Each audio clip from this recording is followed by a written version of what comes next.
Hey, Angel. Yeah. Why don't you start your show? Alrighty. Well, thanks to that delay. Thanks to yours truly. Open. I need some. Yeah. Do you have any music to open up your show with? Yeah, that's what I'm about to switch over to. I was just, getting on my own self here. Okay. Oh, go ahead. He was vamping. All right. Yeah. Shut up. It feels good to see the world getting loose. Feels good to see the world getting loose. I don't know about you, Sack Noel. I don't know about you, Phenom. I don't know about you, White Shadow. I don't know about you, but I feel good. I don't know about you, but I feel good. I don't know about you, but I feel good. I don't know about you, but I feel good. I don't know about you, but I feel good. I'm 2 + 2, I'm for show. You down, I'm down, baby, let's go. You stop, you drop, baby, then roll. You twerk, you pop, booty so swole. I'd hate me too if I were you. And when it comes to billions, I'll take 2. It's only one life, you don't get 2. So live life, don't let it live you. I got a pocket full of $100 bills. Put on a jacket, cause these diamonds give you chills. 2 shots I'm running, 2 out I'm stunning tonight. Yeah. Look in the mirror, I'm like, who the hell is he? So many whips and cribs, I'm losing track of keys. Ooh, up to something. Ooh, yeah, I love it, alright. Oh, man. Yeah, I'm drinking out the bottle. Get loose, hanging with supermodels. Get loose, feel like I hit the lotto. I don't know about you, but I feel good. I don't know about you, but I feel good. I don't know about you, but I feel good. I don't know about you, but I feel good. I don't know about you, but I feel good. And with that, it is Wednesday evening. It is Wednesday. The first hump day, as Pete Shepard said this morning, here in 2024, January 3rd, Wednesday evening. And thank you all for tuning in to another episode here of Martinez Company live on your digital airwaves from the Tony Bruno Sports Network. We do appreciate you all coming back, watching the show, listening to the show from everywhere, LinkedIn, Facebook, Twitter, especially on the apps. So if you guys are in Kuwait, you guys are in Hawaii, you guys are anywhere around the world, download the apps, tell your friends. It is the best damn sports network in the planet, on the universe, anywhere. Just listen in as we're planning to have a lot of fun back from the boxing ring. It is the man, the myth, the boxing legend, Ricardo Quiñones, with me back, yes. Bueno. Sí, muchacho. So thank you all once again. And you guys would like to call or text into the show, you can also do so at 844-644-TONY, 844-644-8669. Also, in addition to the lineup coming up next week, January 8th, I'll tell you guys about that. I'll give you a little teaser. There will be a show from 1 to 3, 2 good gentlemen, and I'll announce that just a little bit later on. Pete will also announce it in the morning as well. So you guys can tune in January 8th. It will be another new show here on the network starting from 1 to 3 in the afternoon. So the best stuff will be down to 1 hour, and then the new show will start from 1 to 3. That is coming up January 8th. So tune in for that as well. I already see the comments coming in. Don't forget, you guys can make your comments here on the social medias as well. And starting out already, I don't know, do I hit the sounder or we'll go into it. If I hit the sounder, it might drive people a little more crazy. But breaking news, Lisa Wanai Lopez returns to life. Tyreek Hill house on fire in Southeast Florida. I saw that. Brutal. Yeah. He left from practice to make sure that he can take care of it. The good thing is the family is safe along with him as well. Joey B, Angel back to normal size, much better with the camera angle. Well done, Deb in Studio B. Yeah, listen, again, as I said last night, it's one of those things. Sometimes there's little glitches here and there. It happens. And so I made sure that everything happened well this evening so that everything is back in focus and they were all sounding and looking good as well. So again, it is a busy night here on the show. As one is, yes, that is the breaking news, as Joey B said, that Tyreek Hill house in Miami is on fire. I'm pretty sure we'll find out everything that's going on there. Later on, there'll be some updates. Also, some major shade. Aaron Rodgers throwing towards one evening co-host about a particular list that he could be on. I do have the clip from that one. That one we'll get into in a little bit. Also, obviously which quarterbacks are in, which quarterbacks are out, because those who've already clinched are resting some of those guys. Some of the teams that need to win to get in are switching their starting quarterbacks. So even if it was a quarterback that was already a starter is being switched for another starting quarterback to see if they can win it all so they can make it in. So it's just a round robin, Rich, of just, I don't know, the NFL switching gears and switching things around. No, you're gonna, like we talked about a little bit last night in hour number one. You're going to rest guys when you already have stuff locked up. There's no reason to throw them out there, unnecessary hits. If you're a Joe Flacco, if you're a Lamar Jackson, I mean, can you imagine I'm saying if you're a Joe Flacco, but Cleveland's locked in, Kansas City's locked in, Baltimore's locked in, rest of these guys. Now, does it have an impact on fantasy football? Sure. Will it have an impact on the spreads in these games? Yeah, absolutely. But listen, this is what you get this time of year. You rest players and you want them healthy for the wild card, divisional, and just going forward in the postseason. Well, it's an interesting thing that you brought that up as far as the fantasy players, because apparently Travis Kelce is amongst the fantasy bust of 2023. Now, I couldn't imagine why. I maybe, so many commercials, maybe, having his flu shot and the COVID shot at the same time. I don't know. Apparently something gave. So let me ask you a question. Sure. What do people, not you, but do people understand that the majority of the time, and I'm pulling up his stats, so bear with me, but sure, the majority of the time, a lot of this stuff is done during the off season, right? So Travis Kelce, 93 receptions, 121 targets. He's going to have he's 984. If he plays, it'll be over 1,000 yards, 5 touchdowns, averaging about 10.4. Is it down? And he's limited to practice, by the way, with a neck issue. Are his numbers down? Yes. Substantially, his numbers are down. So, here's a situation where you look at Travis Kelce and you look at his numbers and you say to yourself, is it a distraction? Is it Taylor Swift? Is it the issue with the offense? Are they not in gear? Is there an issue with Patrick Mahomes and him not being on the same page? All that can be true, but the whole, stop making commercials, stop doing that. Half of that shit is shot in the off season, man. Once in a while they'll do some stuff, and what they do on their own time is their own time. Right. I think he is this, under the spotlight, right? With Taylor Swift. I also think their offense is struggling mightily. I think the wide receivers are not bailing him out. They're not bailing out the quarterback. The quarterback's trying to do too much, and his numbers have dropped off exponentially. And that's pretty much where we're at. He's still a great tight end. But remember too, Angel, did he not say last year after the Super Bowl and during the offseason, he was contemplating retiring because his body wasn't 100%? Yeah. And which he should have. If he felt that way, listen, to me personally, this is just me, my own opinion here. You have guys who have either won a World Series, have taken them forever, like Dusty Baker, for example, and then winning it the year before with Houston. You come back for another season thinking that maybe you can strike gold and win back-to-back World Series, championships, which is really hard in Major League Baseball. So instead of going out and just saying, you know what, I've proven everything I need to prove, and say whatever you want to say, whether we cheated, didn't cheat, whatever, blah, blah, blah.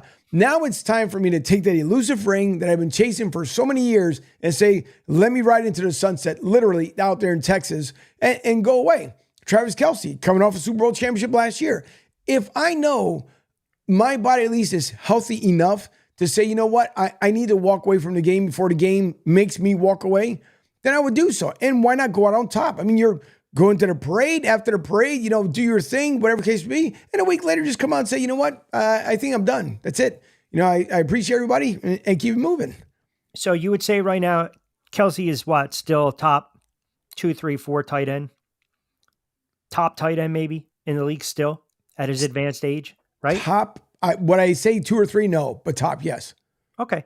So if you win a Super Bowl and you want to run it back, go run it back. You know why? Because what's the hardest thing to do in sports after you win a championship?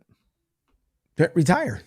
No, the hardest thing to do when you win a championship and you go to win another one? Huh? To win another one? Yeah, to defend your crown, to defend your title. So I think it's that run it back mentality. To your point, if you go out on top, sure, some players just say enough is enough. John Elway, Peyton Manning, then other guys just hang on too long. I don't think that's the case. I just think there could be something said about the relationship, the spotlight. I think a lot of it has to do with the play on the field and just an offense that, to kind of borrow a phrase from the Eagles, looks broken right now and they can't figure anything out. Kansas City's not a dominant team. I mean, they have to go on the road. Think about that.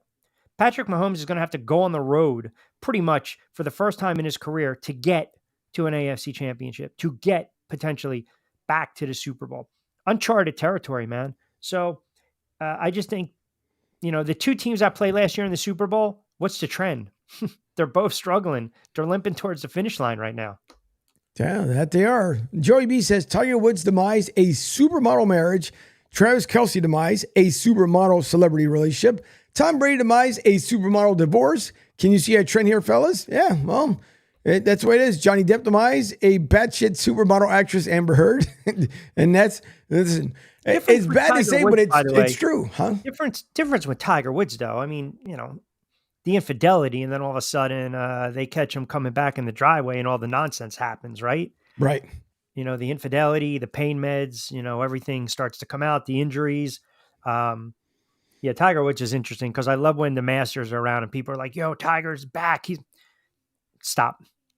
I mean, that dog's not going to hunt anymore if you're Tiger Woods, but I don't want to stray too far. But, maybe these players are distracted by something else.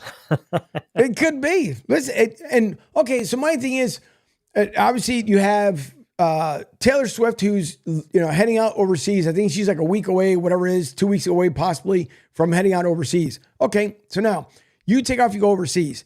Let's just say hypothetically that Kansas City does not make it to the Super Bowl.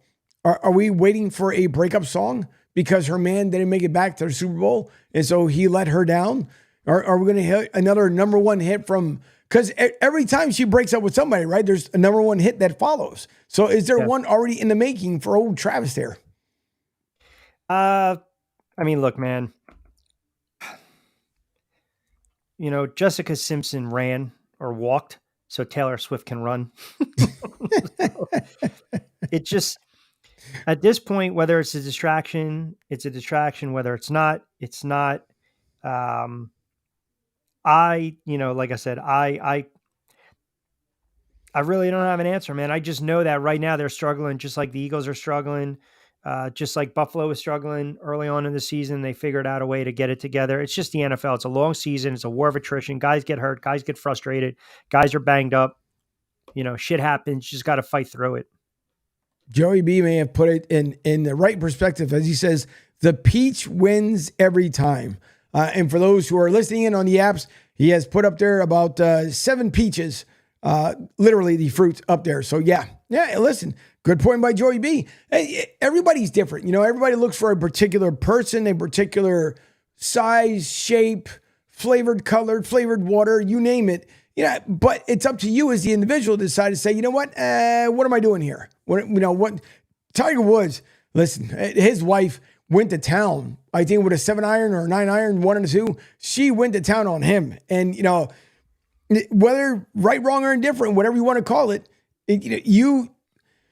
when you choose to do said things, just remember there's consequences that goes along with it, no matter, what ends up happening. So Kobe, God bless him, he made a mistake and his wife forgave him. They moved on. He started rebuilding his life and everything else. And, do I give Kobe a pass because it's Kobe and because he passed away?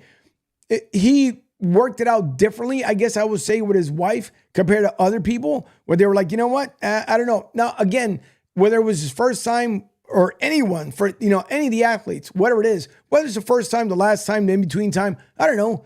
I'm not there with them. I'm not their spouse. So therefore, they can come up with any argument that they want to.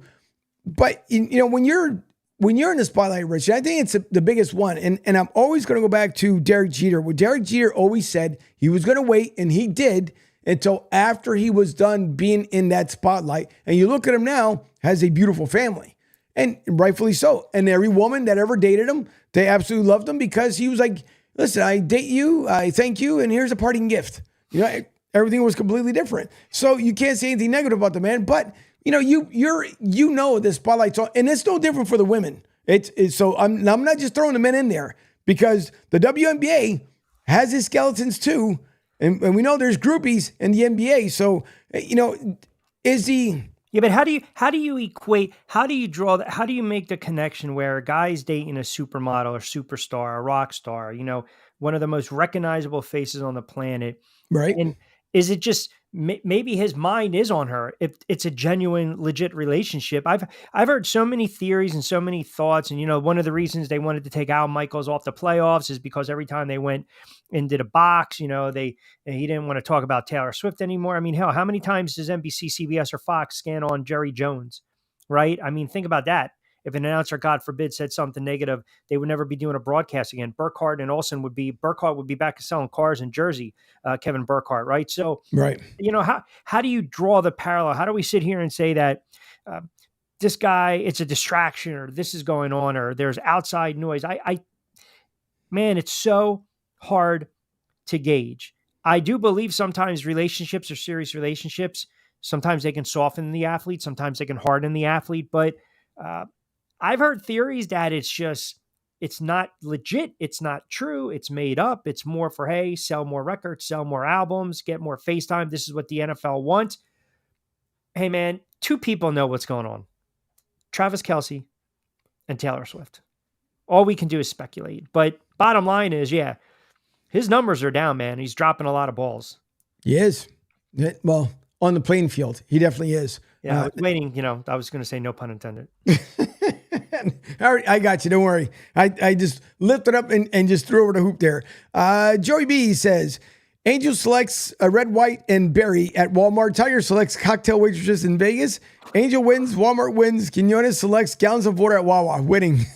There you go. That was all of them. Don't forget also the one girl at, what was it, at Denny's with Tiger Woods as well? It was a Denny's waitress. Really? I think so. And then it was I'm almost certain because I think, and Joey B, if you remember the story, I'm almost certain it was the girl from Denny's that broke the story, that put it out there. I think all of us one time in our lives have picked up a Denny's restaurant. I mean, honestly, show of hands right now if you've ever picked up a Denny's waitress.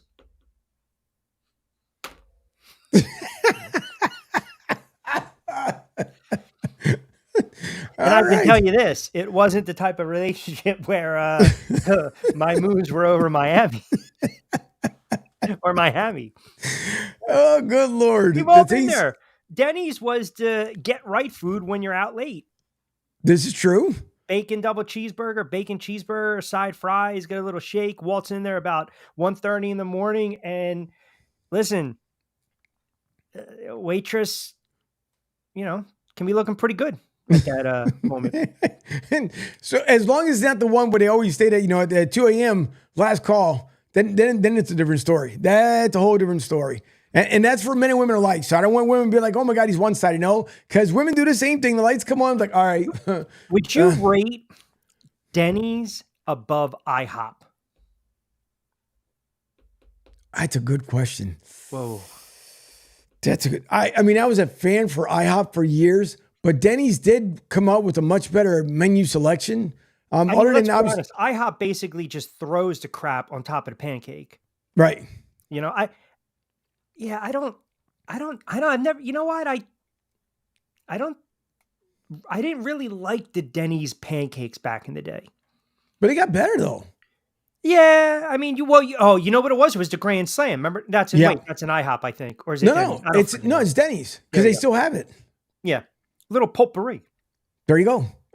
Joey B says, I think the waitress from Denny's outed Tiger on the Howard Stern show. Yeah. Before Howard Stern turned hypocritical. Joey B says her name is Mindy Lawton. It was actually Perkins. That's what it was. It was Perkins. It wasn't Denny's. I knew it was a breakfast place. Yeah. Perkins. Oh, that's right. Yeah. Because, okay. So yeah, in South Jersey, and I'm thinking in Jersey, no, Philly. No, there isn't. So it's definitely a Southern thing. There's a Perkins in Spring Hill, Tampa, Hillsborough, County, all over the place. But I forgot. Yeah, it was the girl from Perkins.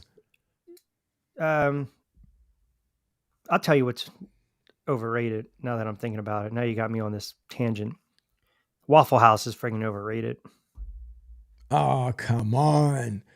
Dude, it's the best place to go to. You talk about, like, you know how they have the Walmart fights and we see them like on the social media clips and everything else? Dude, Waffle House, come on. Yeah. That's the battle royale at Waffle House. It's like the Philadelphia Eagles right now. Frauds and overrated. And I got to go all the way down 95, like to Maryland. What the hell is that exit? Oh shit. The Maryland House. Oh, yeah. Yep. Yep. Yeah. So. Yeah, that's true. Joey B says Perkins, Denny's, Sign Tiger. There you go. And Joey B follows up with Quinones is spoiled with diners in Philly and Jersey. I'm not. When I lived in, I rented many moons ago, like years ago. This kid was in the military. He was a cop. I rented his place in Collingswood many moons ago. Haddonfield Avenue, there was a place. But then when I lived in Voorhees, there was, the place in Haddon Heights or Collingswood, Crystal Lake Diner. Unbelievable. Because I love friggin' Scrapple. Like I can eat Scrapple 3 times, 4 times, 5 times a day. It doesn't matter. I can have a Scrapple sandwich. Just Scrapple. Just cut it up and slice and dice and we're good to go. There was another place that was right down the road where I lived in Voorhees when I had my condo over there. And it's hilarious because, every waitress, God love them, right? Every waitress back in the day. What can I get you, babe? Sugar, hun. Yep. What do you need, cutie? Hey, handsome. Another refill? Can I top you off? I was very picky with my diner. So there's a good one on White Horse Road in Stratford, New Jersey. Good place. Nice little pop for them. But yeah, best Scrapple I've ever had. And for those who don't know, I mean, you have to, that's definitely, I would say, a northern thing. I think North Carolina had it for a little bit. I don't know if they still have it anymore.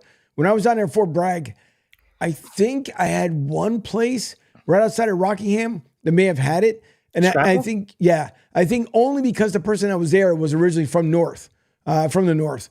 So, but anywhere else, I mean, obviously in Florida, I have no idea. If you become a transplant down here, you know exactly what it is, but they don't sell it down here in Florida. So in order to get it, you would have to, I mean, and there's a couple guys that own restaurants here locally that are from Philly. Sure. But they don't have it because they said it's too high and too expensive for them to actually bring it down. Yeah. Maybe our guy Delco Dave has a connection in Nebraska. I figured all meats, they kind of roll into one, right? So maybe, so you have to get it thick, right? I don't like that thin slice crap. Fried on the outside, make it a little soft, a little mushy in the middle, and you're off to go. You're good to go.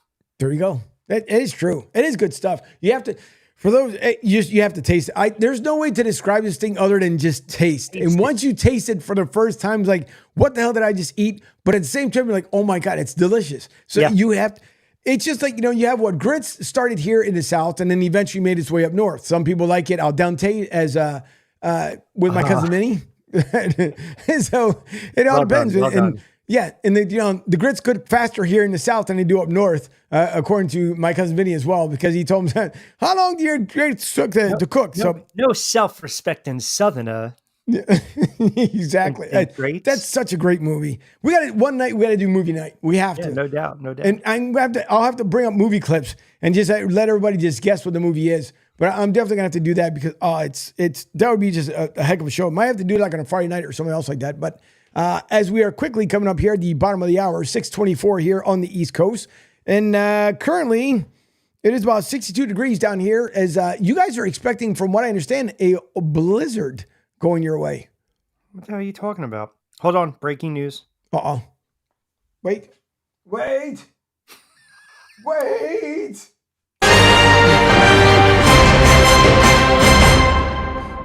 Cialis.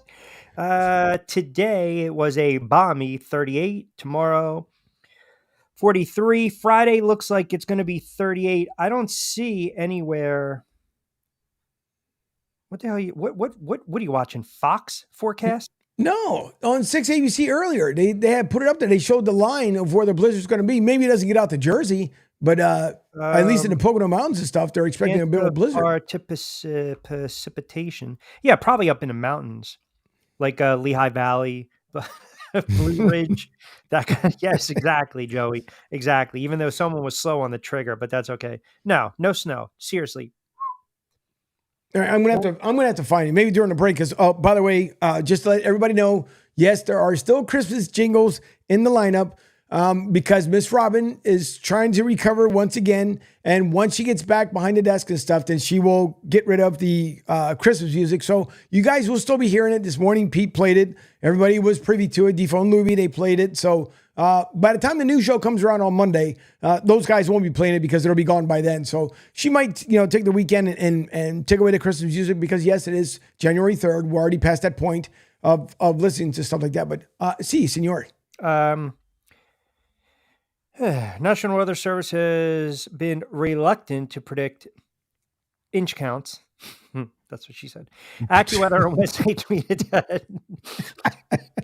that New York City can get 1 to 3 inches, but there's a high percentage of 3 to 6. Hey, now we're starting to get to the wheelhouse, and a small percentage of more than that. Somebody is gifted. 6 to what the frig?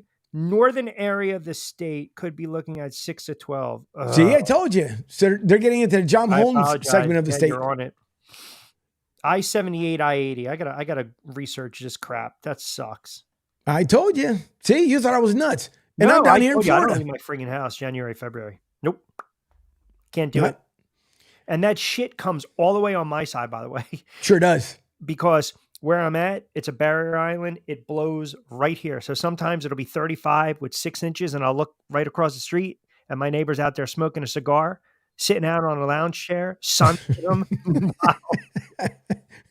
In the meanwhile, you're dealing with it. So I told you, I knew it was coming. 1 and 2, it was gonna be a rough one. It's been chillier than normal, I will say, down here in the Florida region, especially like central and southern Florida. Even like Pete, I mean, he's 2 hours south from where I am, and he's been getting the same show. Normally, like past Sarasota, you're pretty good of not getting like the overnight freezing temperatures. And by the way, we have gotten frost here. Even while I've lived here, we've had frost. I think the coldest stretch that we had was 1 week, and it started on a Sunday, ended about a Thursday, and we couldn't get out of 29 degrees. Wow. That's how cold it was down here. And then what makes it worse, I don't care what you wear, it goes right through you because there's constant moisture in the air. Yeah. So it just blows through you, and it's absolutely worse. So this morning was 42 when I left the house and arrived at work at 5 in the morning. So it was, it gets down pretty chilly. So you figure tonight, I think we're getting back down to 44. After this cold front that's coming through again, the rain, tonight, it'll get cold, and then over the weekend, we're supposed to have a big rainmaker on Saturday, which is part of the snow system that's up north. And then we're going to be 55 or something like that, 59 for the high on Sunday. So, but eventually we get warmed up all over again. It's quick. I don't mind it. Whatever's. It is what it is. I didn't move down here to be cold, but you know what? I still go to work in the morning. Same thing, just sleeves, shorts, off I go. Just the way it works. I mean, listen, you've got that benefit. We got to warm it up over here. All right, I'll send you some via UPS. Thank you. Oh, you're welcome. No problem. All right. After the break, we'll get into, again, some shade being thrown by, and if I'm Aaron Rodgers, truthfully, I wouldn't be saying much of anything whatsoever. But apparently he's not going to learn. He's not. It's just, dude, shut up. Don't insert the foot any further than what it is right now. But we'll get into that, the video, what he had shared, what was talked about on the Pat McAfee show. And a lot more as one team got absolutely boat raced. Boat race. My God, it was horrible. We'll get into that as well. Don't forget, starting your morning off from 7 to 10 a.m., it is the Pete Shepard Show. From 7 to 10, always Pete Shepard doing an outstanding job. Then you have Defo and Luby from 10 to 12. I mean, if you guys want a great segmented show, as far as those guys can talk about everything and switch the subjects as quickly as they bring it up, but they have a tremendous show that you guys can listen to from 10 to 12. Also, coming up, let's see, you'll have the best of, this is for a Monday lineup, so this won't be until next week. But next week, from 12 to 1, it'll be the best of. This week, from 12 to 3, the best of. But starting next week, it'll be Dave Benz and Jim Cosimore. I'm hoping I say his name correctly. They will be the new show from 1 to 3 p.m. starting January 8th. Then Tony Bruno, Miss Robin, as always, from 3 to 6 p.m. And we're hoping that Miss Robin continues to get better. Then myself and Rich Quinones here, Martinez Company, from 6 to 8 p.m., followed by AJ Johnson, the Bleacher Brothers, from 8 to 10 p.m., Monday through Thursday. They take off Friday for their savings. So after the break, we'll get into the Pat McAfee clip, some more. And in the meantime, enjoy the Christmas jingle. You know I got a break. You're listening to Martinez and Company That's right. on the Tony Bruno Sports Network.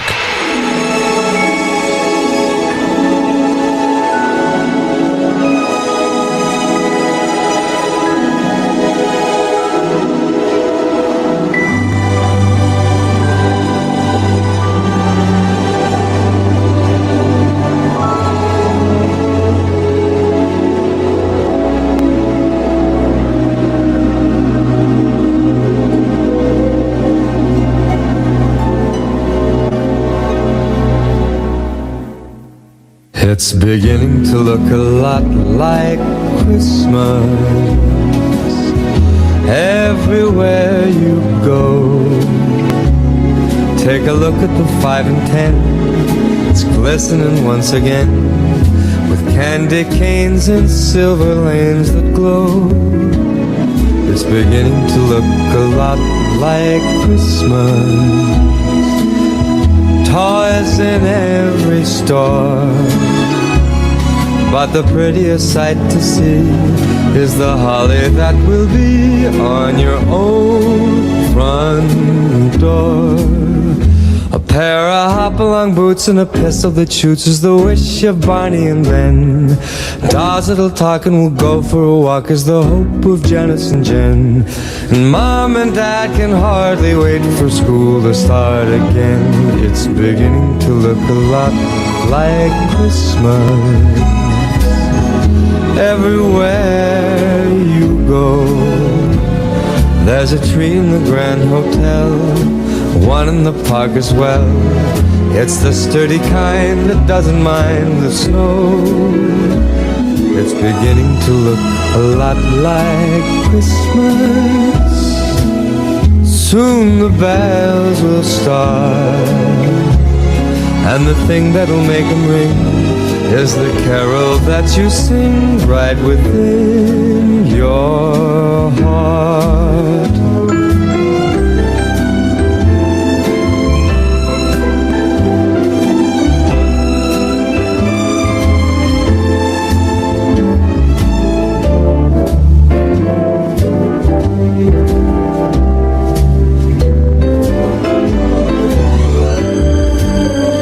It's beginning to look a lot like Christmas. Toys in every store, but the prettiest sight to see is the holly that will be on your own front door. Sure, it's Christmas once more.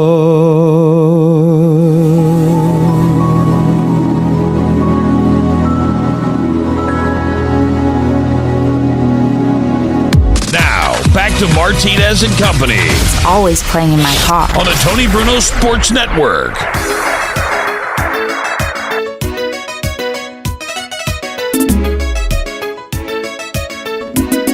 Ven, bailalo, ay, ven, bailalo.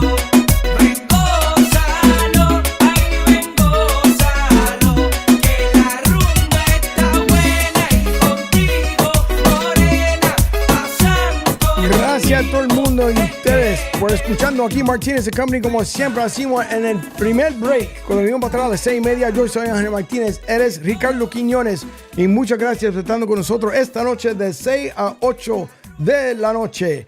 El lunes al viernes esta semana es un poquito más pequeño porque ha estado los holidays. ¿Cuándo fue el lunes? So, gracias a ustedes por siempre están con nosotros aquí esta noche. Y no se olviden que pueden llamar al show el 844-644-8669. 844-644-8669. Y no se olviden también que pueden enviar el app en el Apple y Google Play Store. No se olviden y gracias siempre de estar con nosotros. If you hit number 1 on your phone, or as Penguin AZ said yesterday, if you hit 2*1, then you get the Spanglish version. Thank you all for tuning in. Once again, Martinez Company here live at the bottom of the hour. As we always do, bring in some Spanish flavor, as myself and Rich are from Spanish descent. And we appreciate you guys tuning in each and every day, Monday through Friday. Martinez Company 628 on the Martinez. Let's try this again. And 3, 2, 1. 4, 5, 6. And on the Tony Bruno Sports Network. See, when you try to say Martinez Company and TBSN at the same time, it screws you up a little bit. But thank you all. Don't forget to download the apps on the Google and Apple Store, because Google and Android are both in the same. Google and Apple Store. Do not forget to download the apps. Therefore, you guys won't miss it if you're on the road. Wherever you are, you can listen into the show. And thank you to Miss Robin for playing the best of one of our shows earlier today. I do appreciate it. And we hope that she continues to get better, because that's the only thing she can do. We don't want her to get worse. We definitely want her to get better so she can get back, because we do miss Tony and Miss Robin on the air for sure. So hopefully if they're feeling better, they'll be back tomorrow. If not, hey, they'll be back next week and they'll be fired up and ready to go. So either way, we just hope they feel a lot better than what they do. Joey B, I know, listen, it's almost over. Honestly, God, it's almost over. Although before the break, he said, Rich, my old office used to be next to the Flyers practice facility. Good times. Nice. Extended lunch hour watching Flyers practice when I was in town was awesome. Yeah, that's the Flyer skate zone. Right off of Burnt Mill Road in Voorhees, New Jersey. Yeah. So I think I told you this before. The Flyers are probably one of the most prolific, accessible team out of all the 4 majors. Yeah. I'm sorry, out of all the 4 major Philadelphia sports teams. Yep. Hockey players, just for some reason, man, it was always very cool to just like go right down, watch practice, hang out. You know, that's when John Stevens was coaching them. Really, really nice guy, man. They had a lot of characters. They had some pretty good teams, but I always found hockey players extremely accessible. No, I mean, listen, here in Tampa is pretty much the same way too. Although the Rays do a pretty good job too, to allow their fans to come in and watch them practice. So well, you have to do something before they build a brand new stadium. But I mean, for hockey, you're absolutely right. I think it's probably the most accessible, and they do love to mingle with the fan base. Yeah, and you get to benefit too, because you're in Florida with all the spring training, which is pretty cool. That's right. The Threshers, the Phillies, it's a great time. Yep. I love it because, see, one thing I will say, when I lived in Philly, 2 things used to drive me nuts. One was this time of the year, like, for example, using the Sunday game with the Bucks, and then the Monday game with LSU. And by the way, LSU cleaned house today. Apparently they were somewhat frustrated. I don't know what the deal was, but I know they cleaned a little bit of house today. But one thing was, when I used to watch like the late season games, obviously December, January, and you would watch here locally, like, you know, whether it be in the Bucks, if the Eagles played, or if they just, and you're watching people in shirts and, you know, t-shirts and shorts. I'm like, why am I still in Philly freezing my butt off here when I could be in the Sunshine State? And then the other thing was, come February, when all these people used to make the trip down there to Clearwater and watch the Threshers and obviously the Phillies and for spring training. So now I get to enjoy it. The only, you know, I miss it when they go back home, but I absolutely love it when they're down here for a month and a half. No, that's a pretty cool experience. I remember, you know, back many moons ago, back in the day, Port St. Lucie, Clearwater, but that's pretty cool to be, you know, have that right in your backyard pretty much and be accessible and check that out. That's pretty cool. It is. It's a lot of fun. Not that far away from the house. So it's really, really cool. 1979 is, I'm trying to think back what he was saying. Is that a Belushi movie, right? Is that a movie with Belushi, I thought, 1979? I think so, but he might be talking about the Pop Rocks Coke in the neighborhood snack of summer of all play wiffle ball. By the way, speaking of, what? Hold on. Oh no, says what was the other one here? Here comes Angel acting like Dick Clark with the music. There you go. Angel Martinez and Dick Clark with Ryan Seacrest. But does anybody remember? Listen, God bless Dick Clark. But towards the very end, before he decided to turn over to Ryan Seacrest, when he was starting to, he always did a countdown. It all depends. Sometimes he did it for a minute, most times from 30 seconds. And then he started kind of going down for 20. It was 18, 15, 17. I mean, you know, they wanted to give him that. No, I know what you're saying. It was rough to watch, man. You want to give him, you know, but sometimes I'll Google like the old Dick Clark America Bandstand, and also Casey Kasem's Top 40. They always replay that on the weekends. Yeah. I don't know if you were a Casey Kasem kind of guy. No, I am. Well, because again, you have to be back in our era to understand that these kids, they'll never have the way we had it. Yeah. Everything now is at their fingertips. For us, before, there was certain entertainment. Also, you had Dancing on Air, PHL 17. How about the all-time classic, Solid Gold? Oh, yeah. Yep, that was great. That was definitely great. Park your ass with the family at Saturday night, 7:30-ish or 8 on, I think, ABC. Yep. Yeah, 6 ABC. Before they started calling it 6 ABC, when it was just ABC, and then national, yeah. But that was that one. Then we also now for those, yes, from a Latin family, we also used to sit down as well and watch the Lawrence Welk show. If you remember that one, that was a Saturday night special. Lawrence Welk, oh, good days. Joey B says, Quinones listens to old America's Top 40 with Casey Kasem to find his old long distance dedication letter being read. Well, yeah. 100%. Listen, 100%. And the best is when he sits there and he goes, and they produced it in studio in one afternoon. Here it is, Mario Speedwagon from 1982. There you go. Luch, what's up from the Bleach Brothers? Luch on Ice, Don Cornelius, but that was Soul Train. Yeah, come on, man. Yeah, that was Soul Train, but that was another good one. It was another freaking good one. But yeah, because then you also had you had the Solid Gold dancers on Solid Gold. On Soul Train, you had the line that obviously, Soul Train, yeah, sure. So if you really think about it, let's kind of go back here in time. Yeah. So the line dance was actually, the inception was during Soul Train. Then it carried over to country line dancing when they started also calling it line dance. Big difference there. And when I lived in Maryland after I got out the military, out in Glen Burnie, most places or most people that live there call it Glen Burnout and Glen Burnie, Maryland. But they had, what was the name of that place? They had the countryside, one big building, but you had the countryside on one side of the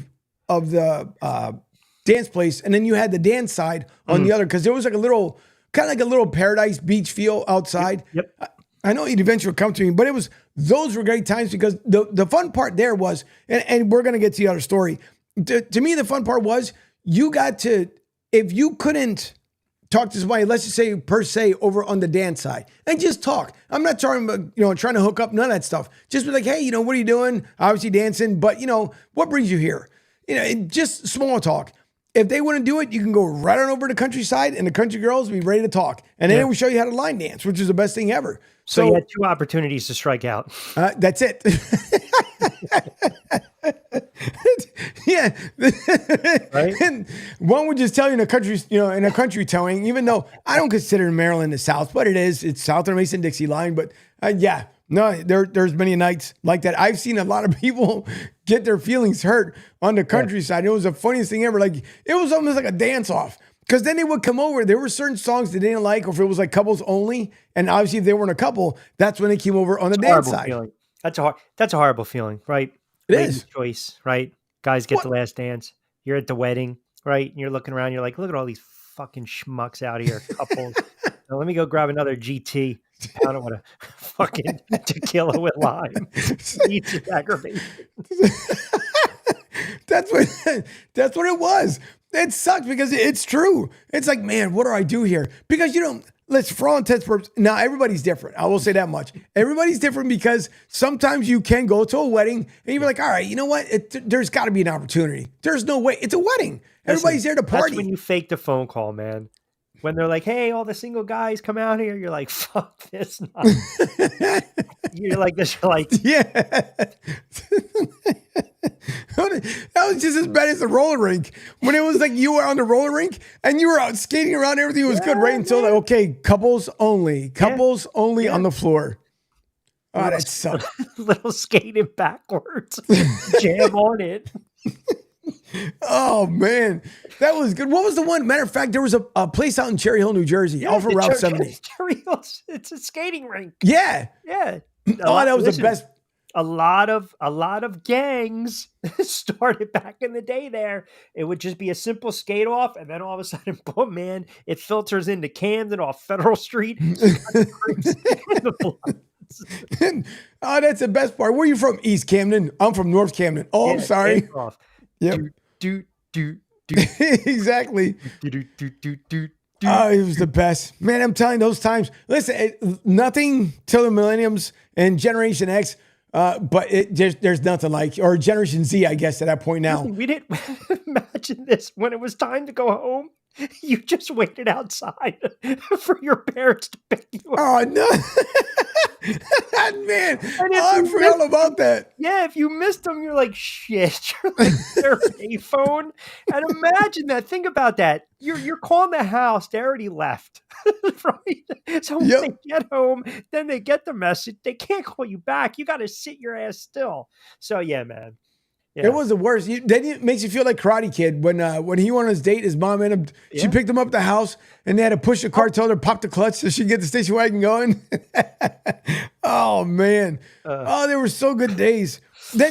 I swear, I wish if we could make a time capsule and bring everybody back to like the late 80s, early 90s. Yeah. I think the world would be so much better off because it was fun times. You ever hear, I read these stories, if you forgot your cell phone or your wallet and you were, say, 20 minutes, you left your house, right? And then you're driving for about 20, 25 minutes. If you forgot your cell phone or your wallet, which one would you go back for? The cell phone. The cell phone. It's ridiculous to say. Before it used to be, obviously, you go back home for your wallet. Now, nope, people go back home for their cell phones. Which it's insane to think, but that's the way it was, just like the bag phones. 30 minutes away from your house and you forgot, what would you go back for? Your wallet, your cell phone, or Debbie? Well, that's easy. Debbie's gonna be the first one I'm picking up. I'm not worried about these. We're see if you get the side eye. You're like, no, unless he looks through the Studio B glass over here. Yeah. No, I make sure I don't forget her. That's the one thing. Smart, now we do everything together. That's the fun part about being with her. It's just we do literally everything together, and it's so much fun. But now it was God back in the day, man. There's so many freaking great stories. When you used to play baseball, wiffle ball around the corner. Mm-hmm. I mean everything. And for those who don't know, in Philly and Jersey used to do the same thing. So at lunchtime, you were fortunate when you were a kid. They used to have the block lunches. And what it meant was the school system, unlike today, whatever they had left over for the year, and it wasn't like it was bad stuff that was left over, but there was funding left over. So they would go through the different neighborhoods, and there was a truck that would come by, and they would drop it off. The block captain would get it, and then you would, all the kids were playing, they'd block off the street, whatever the case may be, and you had lunch. You had free lunch for throughout the summer. It was the best ever. God, I wish I could relive those times. It was so fun, especially me being a nerd. Real quick, you said you lived in Philly and South Philly, because I had a lot of relatives that were in the South Philly area. So I remember like back in the day, right? Because of the row homes, you had a very small ass backyard and you had the telephone pole. Yep. How about this? Let's grab the milk crate. Let's cut top off. Let's nail it to the... And there's your basketball hoop. There you go. Yes, sir. I remember those. And then they took the one person before slam dunking started happening because of Dr. J. Yeah. It was usually you would bounce it off, like it would make you so mad, and it would go over to the neighbor's side, and then you had to climb the fence and go on over. Yeah. Or how about? And I don't know how many people did this one. There was always we had an apartment complex that wasn't that far away from where we lived at, and back in the day before you purchased your own mattresses. And so this is going way back. The apartment complexes would end up buying the mattresses for the apartments. It would come with basically like semi-furnished, the bedroom being one of them. Well, they would throw out the mattresses and, of course, next to the dumpster. So what do? You stack them up and off you go from the dumpster onto the mattress. Probably wasn't the most sanitary thing in the world, but you know what? I never caught anything from it. Fumigate them, stick them in there. And yeah, man, I'm telling you, young people, man, they have no idea, man. They don't.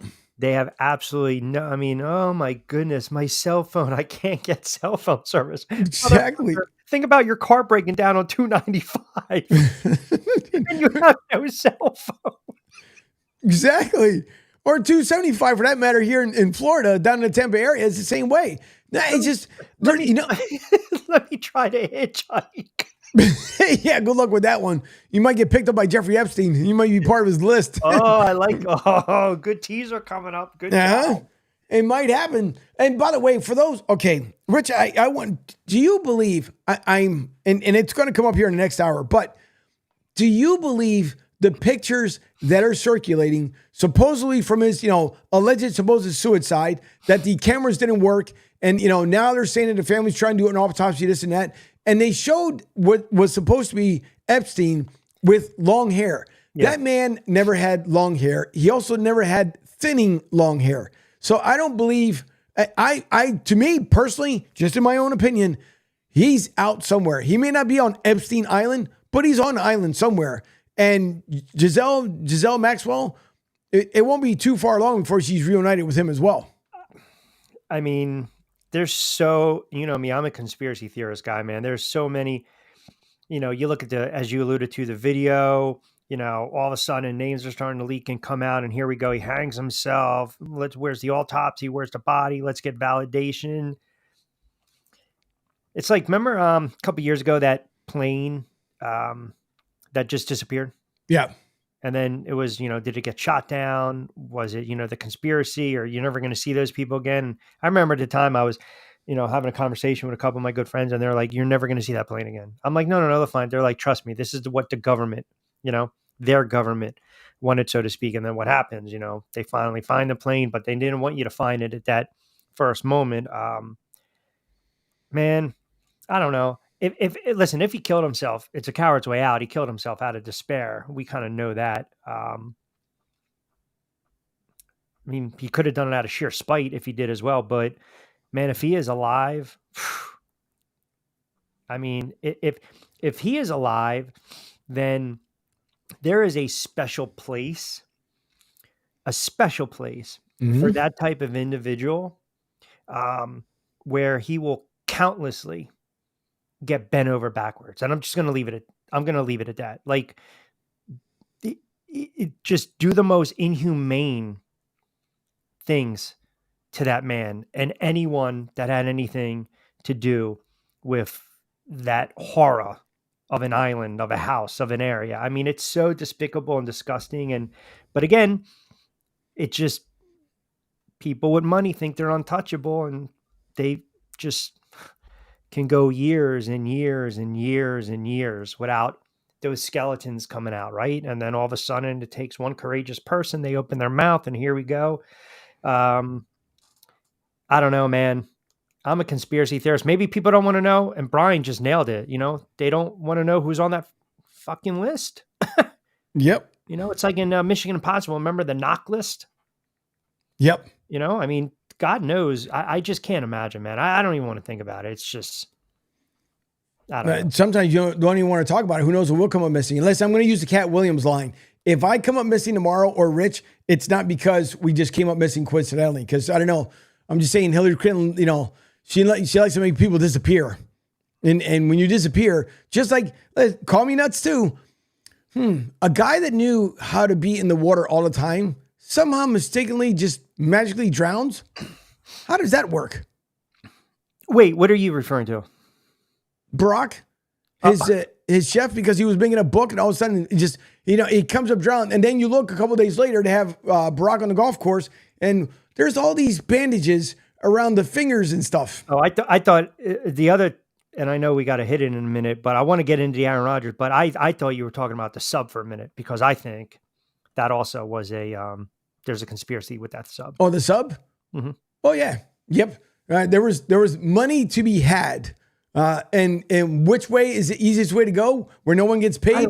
That is, can you imagine just for a second, because we do have our minds work. It's just human. We have to think about that, right? Because everyone's like, I can't imagine. And then you sit alone and you're like, imagine yourself and you don't know when it's going to happen. And it's beyond a nanosecond. I mean, first of all, I'm sorry. You sit there and say, hey, Quinones, go down to the depths of fucking the ocean. Fuck you. I'll sit on top of the boat. I ain't going down. Sorry, it's not happening. But, hang out, have a Corona on the island. But can you just imagine and just not knowing when, but knowing it's inevitable? Yeah. Would just be the worst feeling in the world, man. Yep. That's because, the minute your ears start feeling something weird, and, for that split second, you know it's coming and you're vaporized. That's it. Obama's chef was a trained swimmer. He knew too much about Michelle Obama. Yep. No, Brian, you're right. And then there's also a lot of conspiracy theories about, Michelle possibly being Michael, and that's probably why Brian put that in there as well. So there's a lot of shady stuff, man, that goes on. And yours surely knows about it because obviously when I was in the military, there's a lot of things you could see that just weren't right. The things just weren't adding up. But to me, Epstein's out there somewhere. I don't believe for a minute he committed suicide. I can't wait until we get into this Rodgers stuff, man, because man, I have my thoughts. I'm sure you do too. But that's going to be pretty entertaining in hour number 2 because, man, this guy just needs to fucking go away. Yep. He's just digging himself in a bigger hole. Like I said, and listen, Mike, I think Pat McAfee really needs to start thinking like, you know what? Before my name gets put through the mud and I start looking like the bad guy here, it might be time for me to tell Aaron, listen, you might have to take a hiatus for a little bit, buddy, because now you're coming in here. First, you talk about this dark place that no one knew about, and you had to listen to the blubber of a sperm whale and whatever case may be. Yeah. So you got Aaron Rodgers saying too much, and then you got A.J. Brown coming out, by the way, the disgruntled wide receiver of the Eagles, which I know we'll get into a little bit, basically calling reports of him being a locker room poison bullshit. So we have much to dive into. We sure do. We sure do. As an Eagle coming in for a landing, we sure do. So after the break, we'll get into it. Don't forget also, again, after us will be AJ Johnson with the Bleacher Brothers from 8 to 10 p.m. throughout the evening. You guys will hear the best of up until 7 in the morning, where you have Pete Shepard and the Pete Shepard Show from 7 to 10 a.m., followed by Defoe and Louie from 10 to 12. The best of between 12 and 3, which might get extended tomorrow between 3 and 6. We're hoping that Miss Robin and Tony feel better. If not, you guys will hear the best of all the way up to 6 p.m. If not, you will hear Miss Robin and Tony for the first time live in the new year. And then Martinez Company, myself and Rich, right back here at 6 p.m. tomorrow night. Don't forget, the phone lines are also open. You guys want to call or text into the show, you can do so at 844-644-8669, 844-644-TONY. So this might be a quick turnaround break. I don't know, once the Christmas music goes away, we never know what can happen here. So either we're going to come right back, or you guys are going to listen to a couple commercials. Pop rocks ready. Exactly. And your 2-liter soda. Yeah.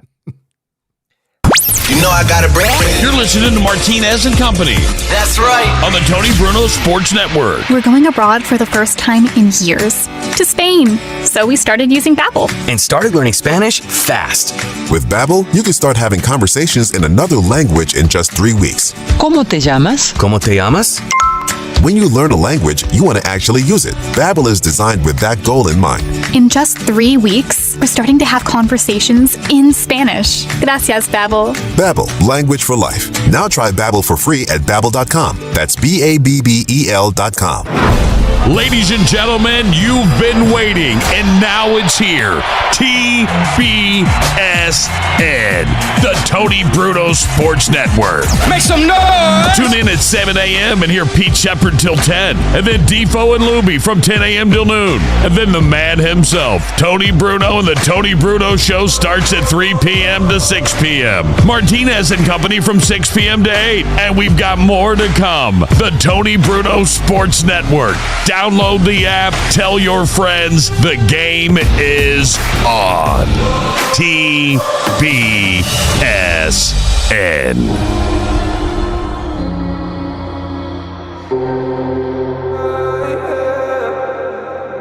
One more drink, she said. I think I'm losing my head now. Tonight we'll make bad memories. One more drink, she said. We know there's no turning back now. We'll have to make bad memories. One more drink, she said. I think I'm losing my head now. Tonight we'll make bad memories. One more drink, she said. We know there's no turning back now. We'll have to make bad memories. One more drink, she said. I think I'm losing my head now. Coincidental? I think not. Just, coincidentally, we're talking about the Epstein list and everything else here on Martinez Company. The second hour of the show.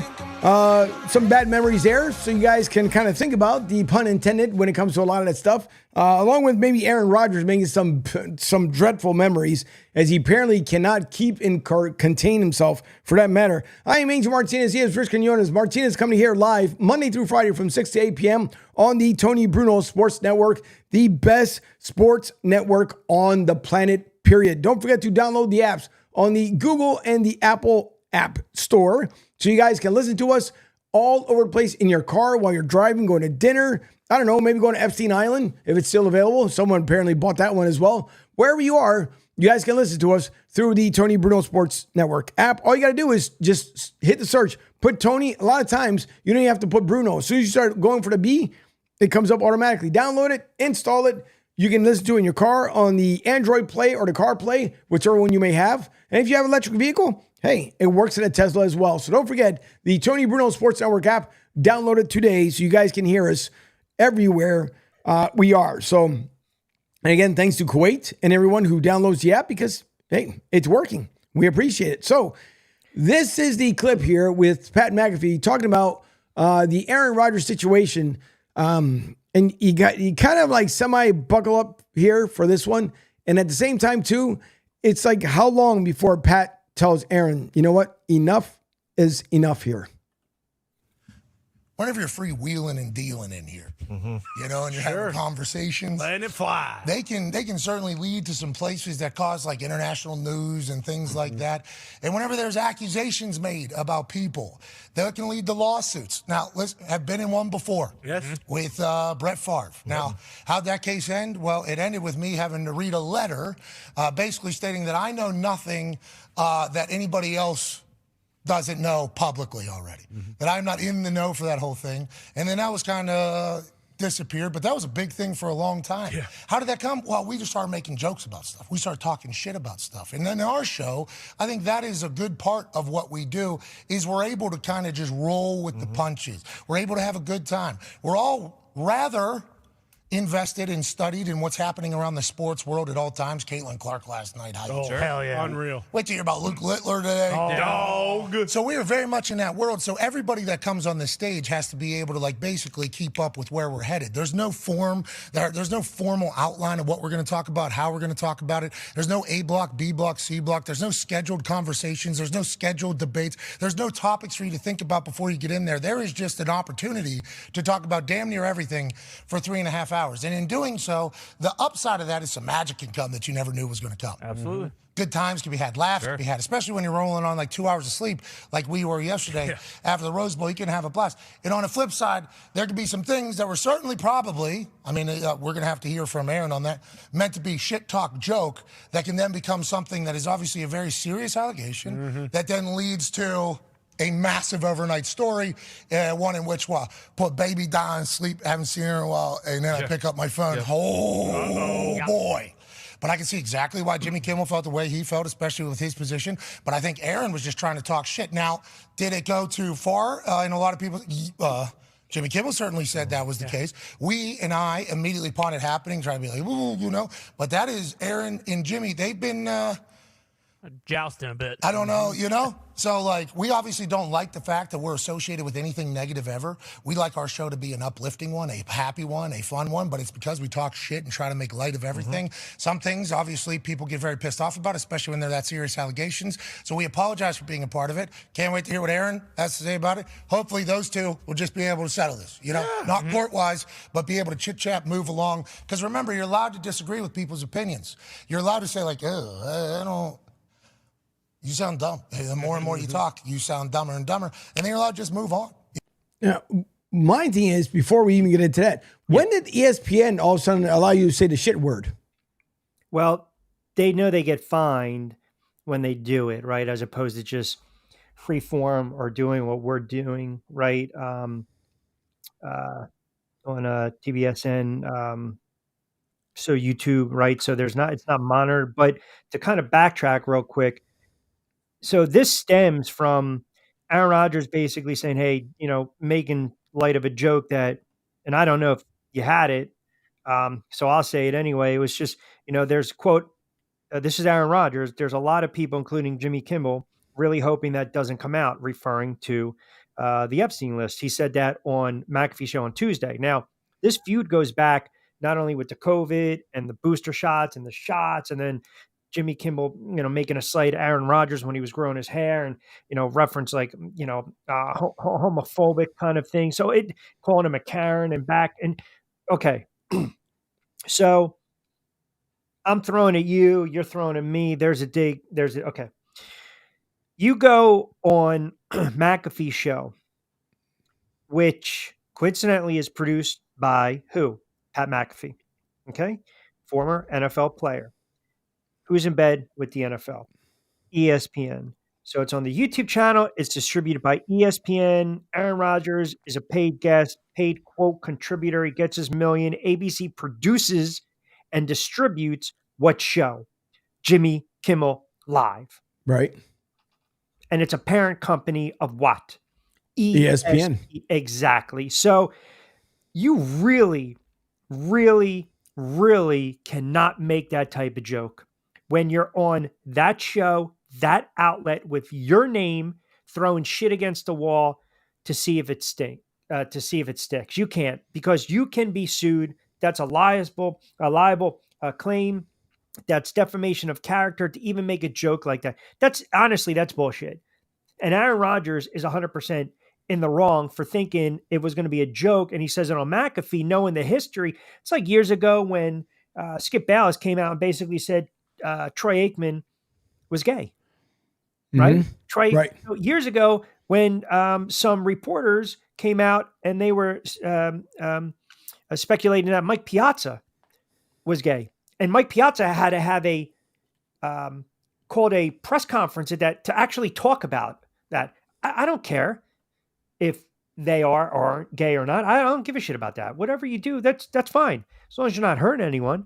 But for Rodgers to come out and say what he said and not think that it wasn't going to pick up steam and be a national story and picked up by the Post and the Daily News and, you know, national outlets, CNN and Fox and all over the place, and people are going back and forth. If I'm the fucking Jets, I turn around and be like, yo, you open your mouth like that again, we're voiding your fucking contract. You're done with us. That's me. That's me. And I think McAfee, you know, he's got to watch himself, because he's doing all this stuff now for the mothership.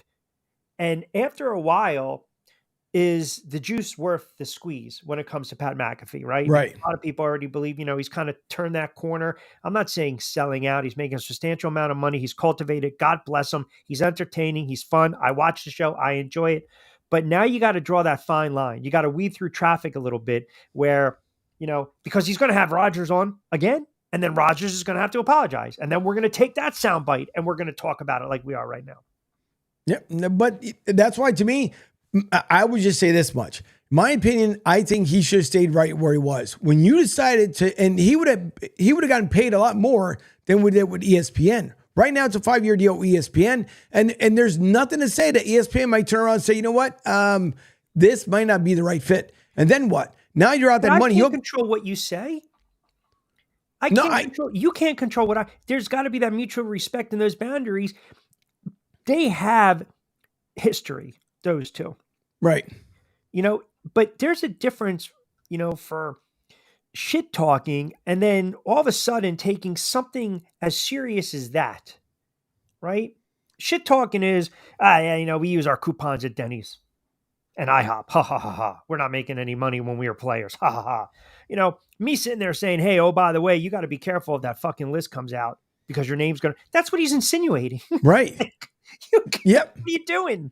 Yeah. And Jimmy Kimmel had every right. Listen, I don't listen to Jimmy Kimmel anymore because how that show turned, and I'll leave it at that. So I don't. I thought he was a very funny guy. Obviously, when he did his show prior to that, I guess we can't even mention anymore because some people were like, "Oh my God, it was so misogynistic." But it was a fun show. But ever since he went in the direction that he went, I don't bother listening anymore. But did he have every right to defend himself? Of course he did. Because how's it like? You wouldn't like it. Look at what happened in one of the Supreme Court justices, right? He was nominated, and then somebody put a story out there saying that, he was a pig. He took advantage of me when we were in college, blah, blah, blah. Again, I'm not going to put the names out there. You guys Google this stuff. You need to find out it's all facts. But, you can't do that. And I'm surprised that truthfully ESPN doesn't tell Aaron Rodgers, listen, no, you can't. You got to take a break. Because again, if it's Pat McAfee's show produced by Pat McAfee, and the other thing that gets lost in the equation is you're also talking about someone that has an extremely visible name, career, resume, background, presence in Jimmy Kimmel, whether you agree, disagree about his social views, political views, what have you. So you've got two big time egos, big time talents, one off the field, one on the field, right? A host of his own show, a guy that's basically controlling the narrative of the NFL if he wants to right now, because he held the Jets and everyone else hostage saying he was going to come back. Think about that for a moment. Think about the ego on Aaron Rodgers. Every week, what would he do? It's like you're outside and you get a couple little nuts and you start teasing the squirrel a little bit. So when he got injured, I'll be back. Angel, I got tired of looking at it. Headline, breaking news. Here you go. Tweets. We're talking about it. 6 more weeks, 8 more weeks. Is it really a torn ACL? What's the magic potion? Is it friggin' whale sperm? You got to rub it like fucking Robitussin on your Achilles, and here you go. You're going to be out there every single week because of his ego. So now all of a sudden the season's coming to an end. He's not going to play. Spotlight's on me. Right. Let me just say something and pull something out of my ass.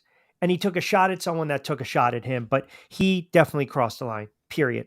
He crossed the line, in my opinion. He did. Penguin AZ says, what up, Angel, Moneyman, Rich, and Zima Dog? What up, Joey B? Penguin AZ, always great to see you, sir. Do appreciate it. And thank you also for what you stated at the show at the very end. Rich wasn't here for it. Rich, Penguin AZ had stated yesterday, first of all, thank you for posting up the comments, which to me is very important. As far as posting the comments up there, even if we're in the middle of a conversation somewhere, I always put the comments up, especially if it's involved with the current topic.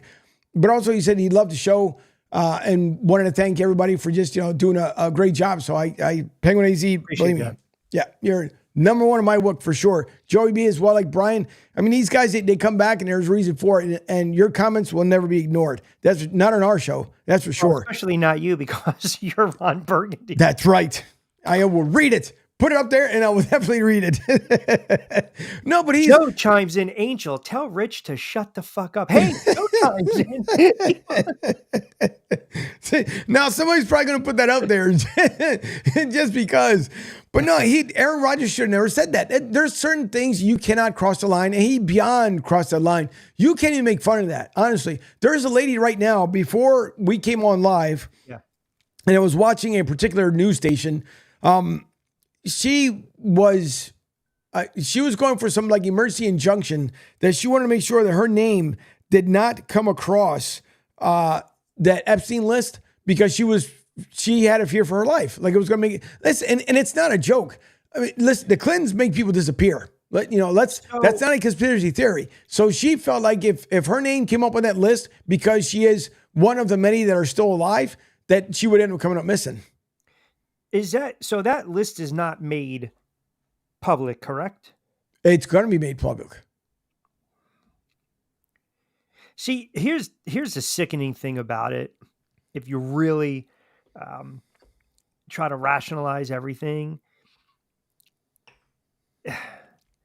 like you're going to see names and then we're going to get blown away. But then the sad part is, the reality is we're attaching these names to just potentially vile, just unfathomable acts, right?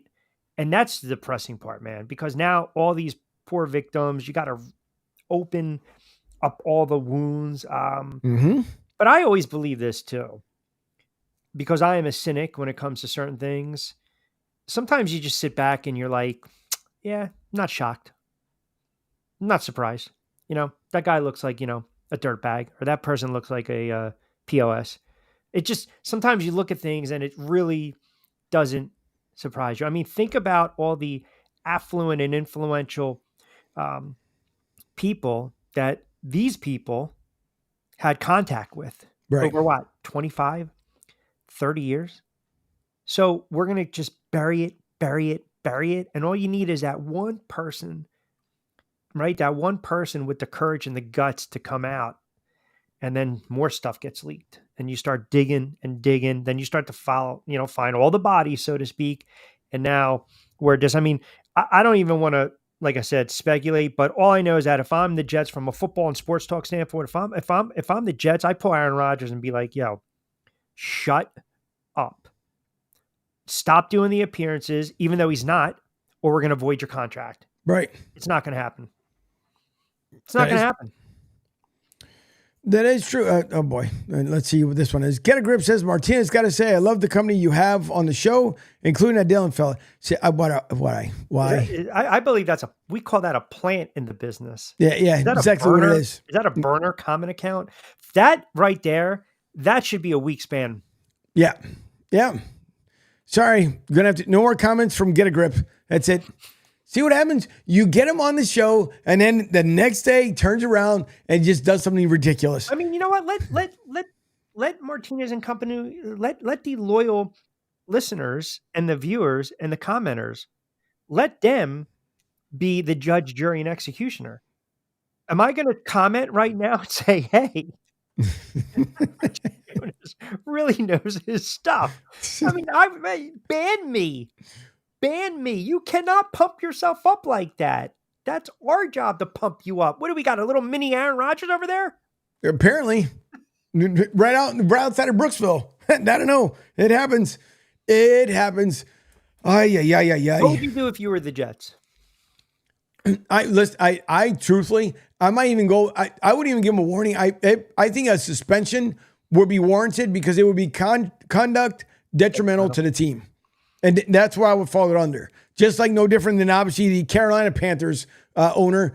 That should be another thing too. That to me, it was absolutely ridiculous. And you come out with his weak, super weak, apology, this, that, and the other. And okay, $300,000, that's 3 cents. That's nothing in his pocket that you're hitting him for. And he's getting the money right back anyways. So it really doesn't matter. But that was just dumb.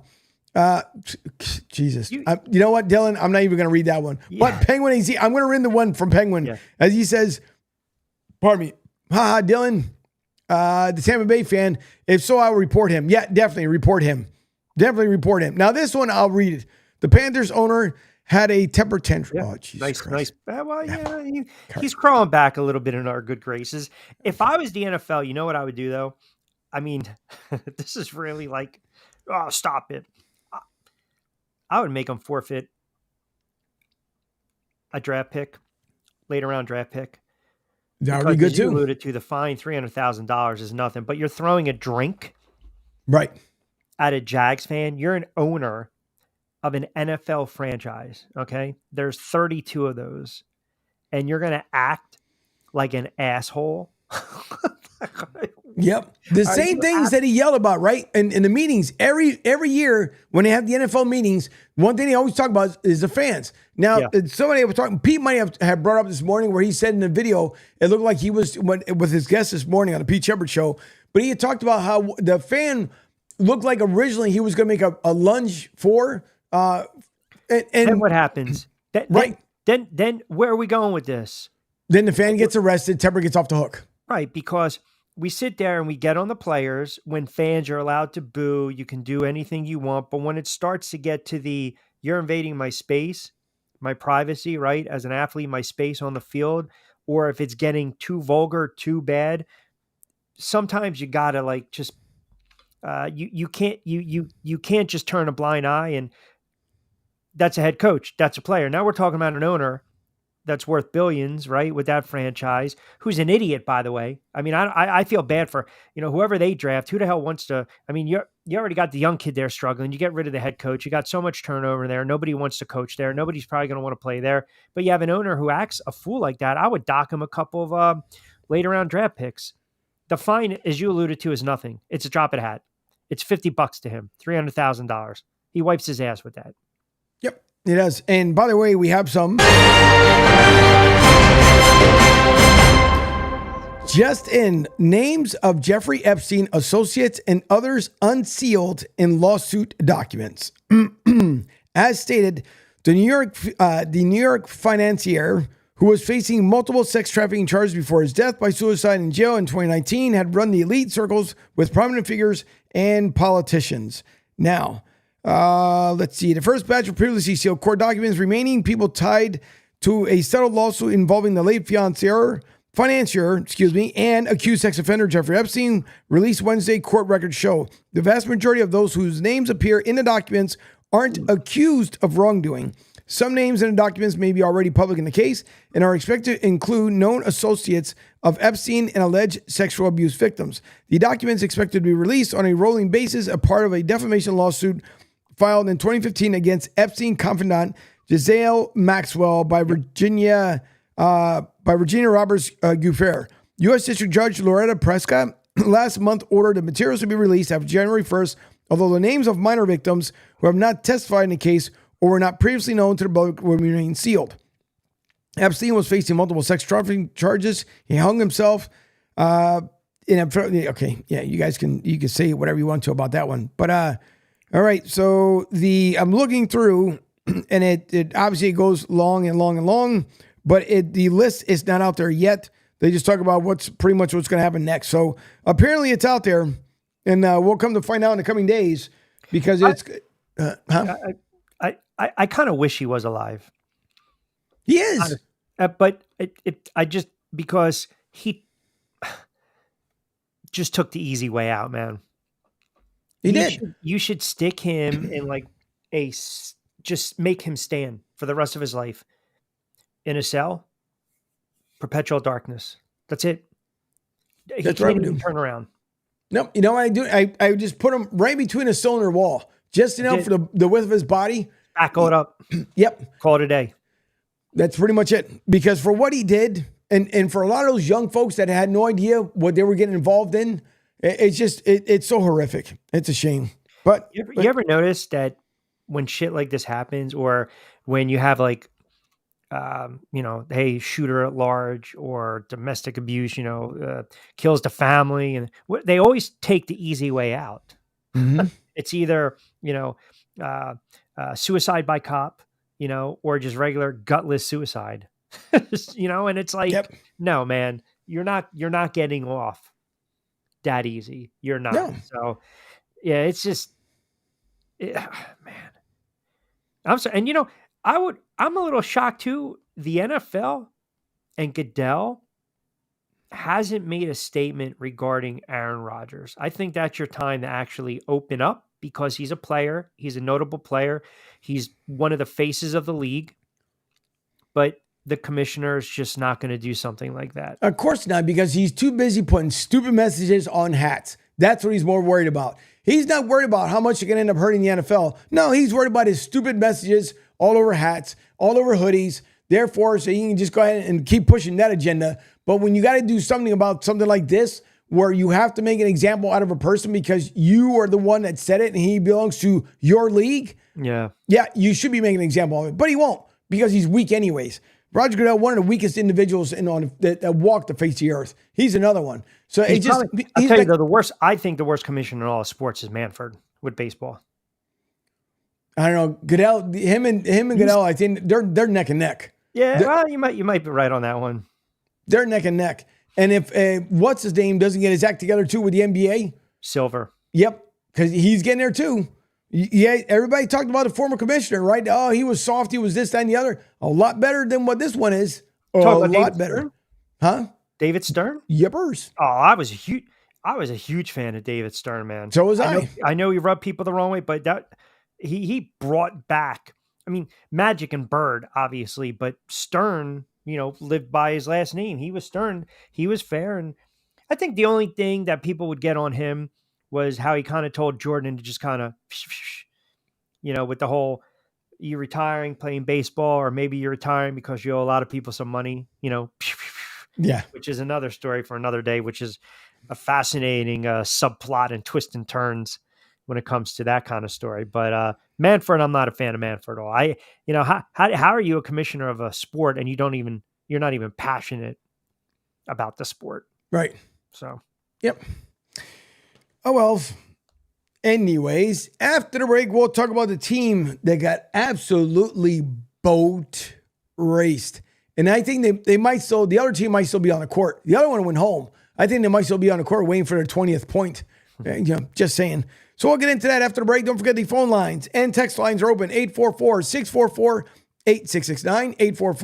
844-644-8669. Dylan said that he's going to send me that song that his buddy made. He was talking to me about it. He took apparently got AI lyrics in the Temper incident and used it against a Bohemian Rhapsody song. So I don't know. I'll wait and see what happens with that one. So after the break, we'll get into a couple of, I guess, trending stuff that ended up happening, including, again, like I said, the absolute boat race, what it was.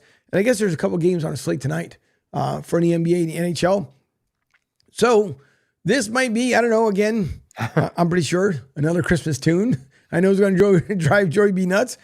But it is one more Christmas song before Miss Robin takes it all away, and hopefully she's getting a lot better so she can come back on the airwaves here. So after it, we'll talk about it. So tune in. This could be another Christmas jingle. You know I got a brand. You're listening to Martinez and Company. That's right. On the Tony Bruno Sports Network.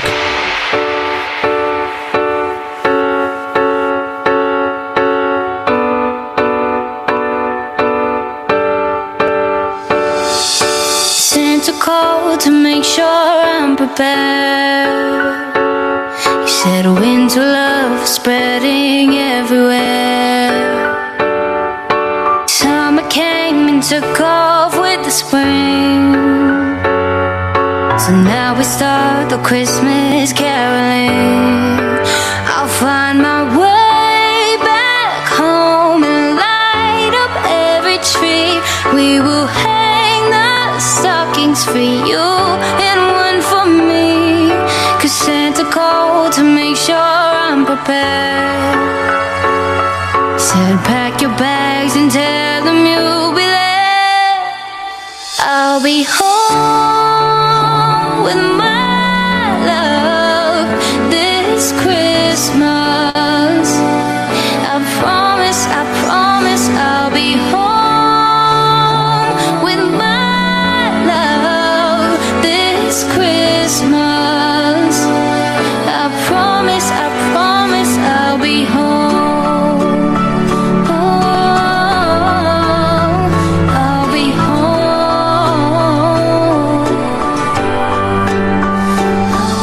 Santa called to make sure I'm prepared. He said wrap the gifts with all your love and care.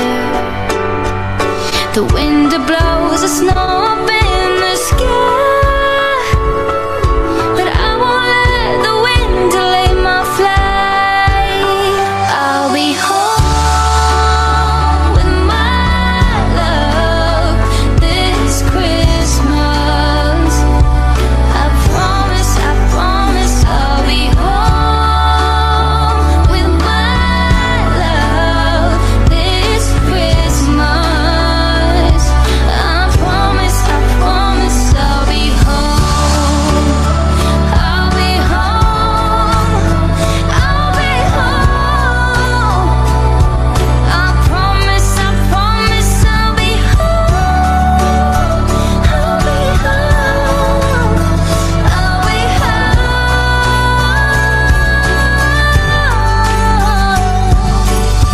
to call to make sure I'm prepared.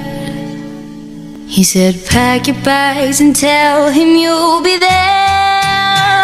I'll be home with my love this Christmas. I promise I'll be home with my love this Christmas.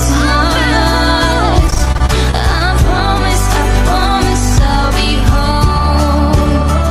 I'll be home. I'll be home. I'll be home with my love this Christmas. I promise I'll be. Now, back to Martinez and Company It's always playing in my car. on the Tony Bruno Sports Network.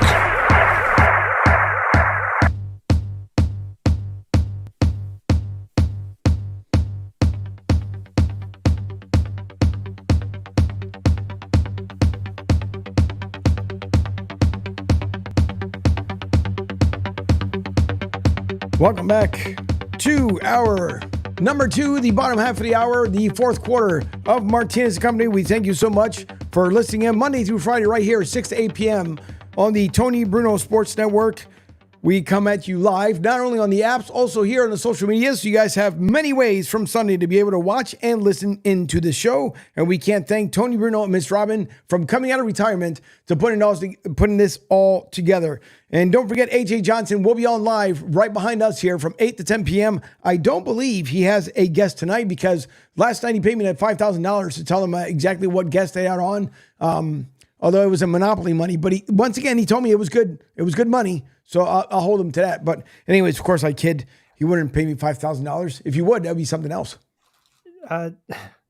So JJ Watt was on McAfee show and he had breaking news and he goes, quote, my breaking news was actually that I know absolutely nothing about the Epstein list, but I don't want to get in trouble. Watt said with a massive grin. The comment elicited some nervous laughter from McAfee and his crew. Like, this is what happens, man. When you allow a guy like Aaron Rodgers with his mouth and his ego to basically say whatever the shit, whatever the hell he wants to say. Yeah, it's just, I don't know, man. I don't know. Oh, yep. Brian, we had talked about it just before before the break. We were talking about, it was released. It's going to be rolled out. Apparently, it's like 250 people they're going to throw on there. Mickey, it's been a minute. Happy New Year to you, sir. Shared the show. We do appreciate it. So thank you. Thank you. We are good. We're good, Mickey. Thank you, sir, for coming back and watching the show. And thank you for everyone who's come back, too. I know some people have an extended break up until next week. My lovely producer is on break as well until next Tuesday. And then she heads back to work as well. For me, I'm not that fortunate. I keep running, and eventually till the wheels fall off. But and then after the show, by the way, you guys, if you guys want to hear some basketball talk, Talking Hoops on Broad Street South, you guys can watch it on broadstsouth.com. Talking Hoops, 8 o'clock. The new host that I promoted, so Terea Johnson, who was the broadcaster for your St. Louis Griffins, the TBL team, the basketball league, I made her now the host of the show. So it's her, Anisha McBride, and Ron Briscoe, which I have to get Ron on the show as well here. Maybe I can do it tomorrow. But she is now the host. I will be the executive producer behind the scenes. So she can take the helm and get more of airtime for her so she can do a much better job as she continues to become a young broadcaster and hoping to move on from there, because over on Broad Street South is like the minor league of radio and podcasting, so that you can keep moving and excelling and getting forward. So congratulations to Terea Johnson. And if you guys want to watch the show, it's at 8 p.m. right over on broadstsouth.com. That is the network that is owned, operated, CEO, the whole 9 yards by yours truly, and the sports radio side as well. So, and you guys can actually listen to Rich in the morning at 7 o'clock with Back Your Play with Q every Monday through Friday, 7 to 8 a.m. And then in between, there's mixed music. So you guys can dance a little bit, listen to another sporting show, dance some more. And then these shows will continue on from there. So thank you all for supporting that as well over on Sports Radio 102.9 The Game. CEO, yours truly, here. And then, of course, Martinez Company right here on the Tony Bruno Sports Network. But yeah, before we get into the AJ talk, I'll have to load that one up. I do have it. But Grambling State basketball team's 141-point victory, which sets the NCAA Women's Division I record.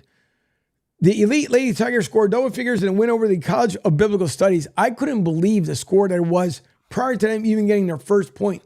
How do you not?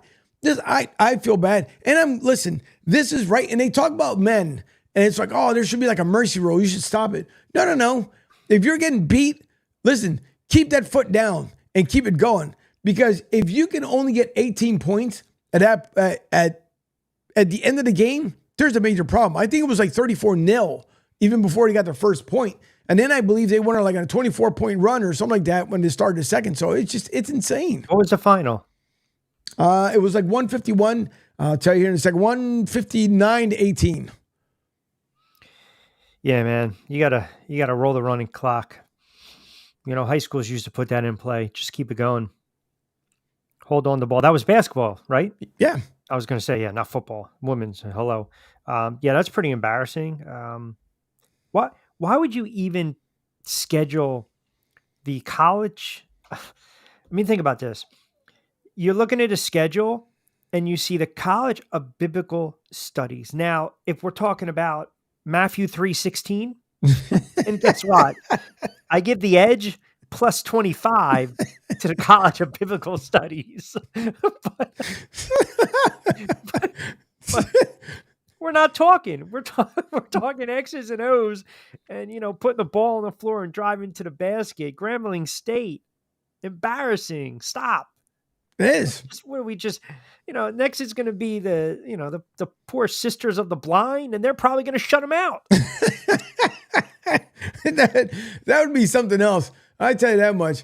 I don't get it either. It's a shame. I mean, you literally did not show up. That's why I said they still might be on the court waiting to make their 20th point playing against themselves. Because wait, and you didn't even. And Angel, here's the worst part. That was their first game of this. Imagine you're in mass studies. You're learning about Jesus and the gods above. And if I'm good, this is where I'm going to go. And maybe I'm going to practice being a nun or a priest, whatever. First game of the season. You got 13 people in attendance cheering you on. And you get railroaded 159-18. Yeah. 18. I mean, that's really kind of piss poor, man. Like, how do you justify that? No, it's not. You know what? As I'm taking it, I'm running with it because if anything, you have bragging rights until the next time you play them all over again. At that time, you might have to bring the Hail Mary. You have to bring the cross. You're going to have to bring everything. Let me tell you something. Who's going to have final say?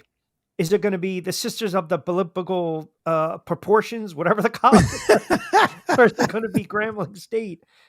I'm sorry, man. That's it's just bad. It's a bad look. And then, we're not going to put that on SportsCenter top 10, are we? The 150. I did. So 2 years ago, before we started doing the TBL games, I was doing the ABA. Okay. So it's not, like it was the Mystic Tropics or whatever, right. Will Farrell and whatnot. The team in Atlantic City was playing this team. I think they were like the Hornell Dogs or whatever, like somewhere in North Jersey. It was glorified YMCA ball on a Saturday. We call it the YMCA, right? You got the guy that crosses somebody over, but he can't finish the layup. That's the YMCA finish. Like, just finish the layup. Atlantic City was up at the half. 151 to, I think, 30-something. They were like, yeah, we're going to try to get for 300. Now, as a play-by-play guy, what more can I talk about? They wound up, and that game is actually on YouTube, I believe. I think they broke the record. And sure, when they broke the record, I had, an exciting call. But then when I take a step back, I'm thinking to myself, you just beat this team 251 to 70-something. And that's a bad look for that type of league. Point being, if you're Grambling State, I can't applaud you. I can't commend you. I can't. That's 159 points against little churchgoers. Come on. Hey, it's what happens. It's what happens. Horrible. It's unfortunate, but you put the product out there on the court that you got to deal with. Yeah, but what did you expect? It's a biblical school. It's a biblical study school. That's like next week. Grambling's going to take on the fine culinary arts of Sussex County. And there'll be Knives Out at least on that one. What's that? There'll be Knives Out on that one. Yeah, that's right. That's right. By the way, good movie on Netflix too. Not bad. Not bad. Not bad. Yeah, crossover. I mean, it was fun. It was fun for what it was. It was fun. We got to watch it on the plane. Matter of fact, we were watching it on the way to the TBL Draft Combine last year. Oh, nice. Yeah, we were watching, and then we came back home. Matter of fact, we were supposed to watch it in the high def over in the studio, and then I think we caught the first part of it and missed out on it as we got to doing other stuff for not for Martinez Company, but over in the sports radio side. But yeah, there's that. I told you I watched A Whale 2 weeks ago, right? Yeah, I think so. You said it was good, wasn't it? It was so depressing. Worse than The Notebook? The ending of The Notebook was depressing, but that was a legit American love story, right? Right. This, The Whale, was just, I mean, I think the Academy, I thought Brandon Fraser was great in the movie. Do I sit there and say Academy Award winner? People were getting on him because, he was wearing a fat suit in the movie and this and that. I think they just kind of wanted to appease him a little bit. Look, you win an Academy Award, you deserve it. But I just thought it was too dark, too depressing. Of course, I had to finish it. I mean, once you start, when you're in, you can't get a little pregnant here. You have to go all in on these sucking movies. Well, he should. What was the one that he did years ago where he was daggone it. When the movie first started, he was a cocaine dealer because he was what was it? He had like all these little different segments that he went through in the movie because he was trying to date girls and he wanted to be Bedazzled. Was it? There Bedazzled? you go. Yep, that was a good one. Yeah. I like that. That was pretty funny. At least I thought. I could be wrong. But Hollywood started to go down this path where it was either dark, depressing, or the world's coming into an end, right? Like, No, or, The Heart, Get Out was a great movie, or the one I just saw with Julia Roberts in the hat, and I'm like, what the hell am I doing to myself? And then you had, Up in the Air, or whatever the hell it was, with Leonardo DiCaprio and all these, they make these movies, they all have this social meaning, social agenda, political narrative, political agenda. Right. I did love the movie Parasite. That was good. Did you watch? You saw Parasite? Yeah, that was good. I thought it was that the actor that was the rich guy, he just committed suicide. Really? Yeah. He was a well-known actor over in Asia. Yeah. He just committed suicide. He was like one of the main characters in that movie. Was he on the Epstein list? I don't know. I know he's no longer with us. Okay. Are we having an Aaron Rodgers moment right now? Then see it, and Pat McAfee, he opened up Pandora's box, and everybody makes a comment now. It's not going to look good. Nope. But anyways, we're going to get into some more stuff here. Yeah. And as the producer had just walked into the studio to let me know about something here. But I'm going to bring up here the AJ Brown. Yeah. I got to switch one thing here so we can get that going. But what he said, supposed and alleged again, he's, come out and said what he's got to say, blah, blah, blah, this, that, and the third.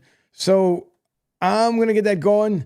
And then, you guys make out, and then, we can talk about it for the next couple of minutes because I think this drama is not continue. It's not done, and it's going to continue going here. There's highs and lows, and you see the glimpses. So that's why I'm like, but we right there. We right there. Despite everything, despite everybody saying this or saying that, like, we right there. And we know we are. And that's the only thing that matters, that we know. You can say whatever you want to say. But when it happens, then it's gonna be like, oh, what is going on? Oh. What if it don't happen? Then we're gonna try again. That's just what it is, and that's how you have to approach life. Okay. Did I make any heads or tails of anything whatsoever?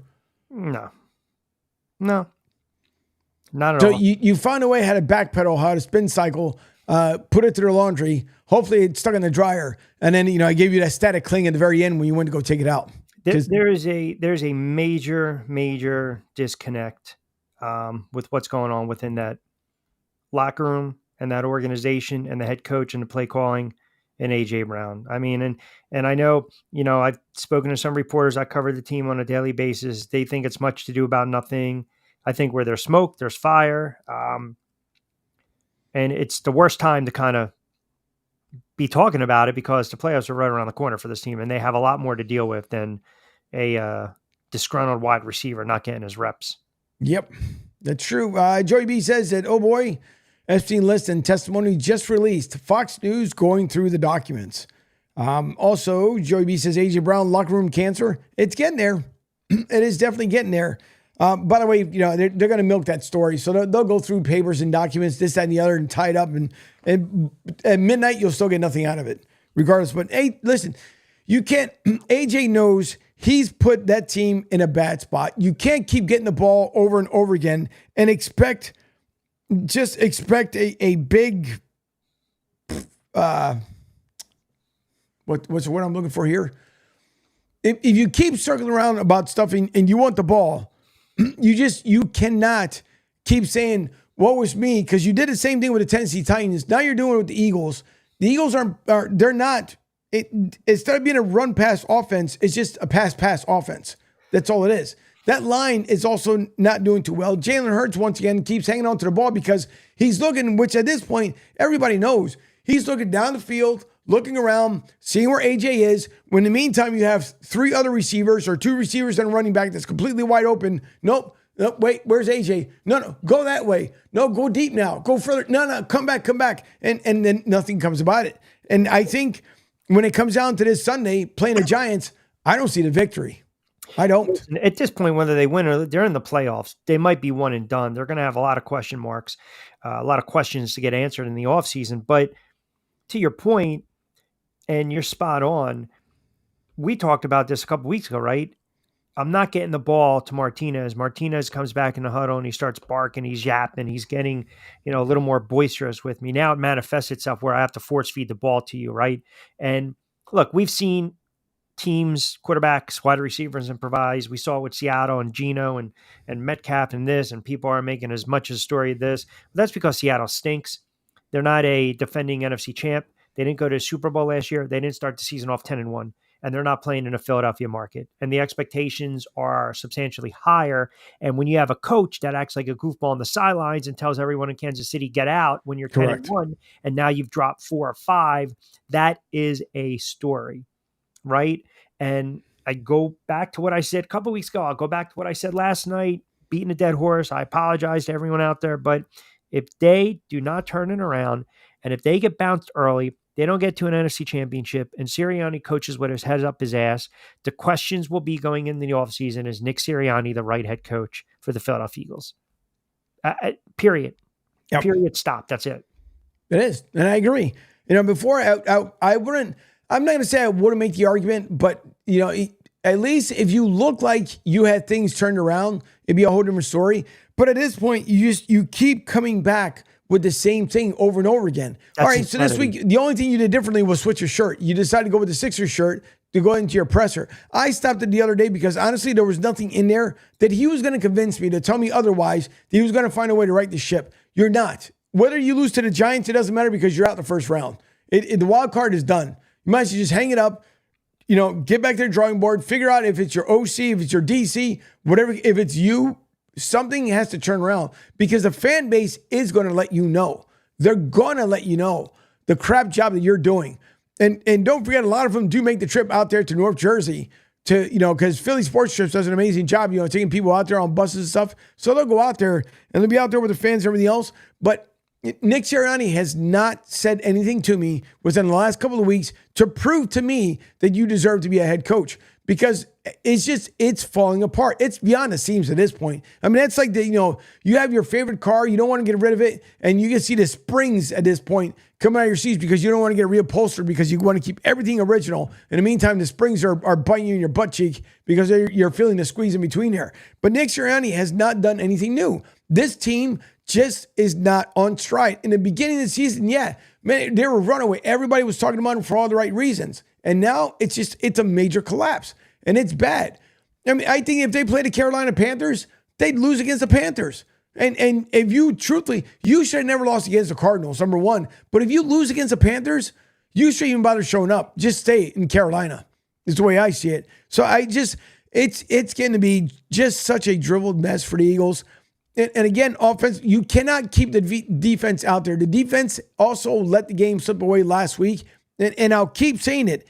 If the Eagles would, at this point, make it where they play the first 15 minutes of football, they're golden. The last 5 weeks, golden.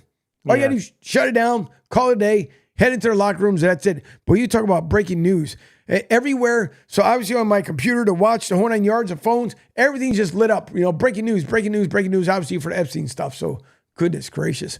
But anyways, it's done. I think Nick Sirianni experiment, that might be done.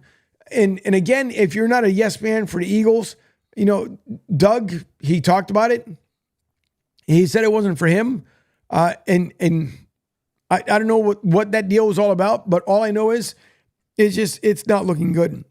And the Eagles are they're just going to be done. Don't expect a far run. Don't expect any. And I don't even think Kansas City is going to make it to the Super Bowl either.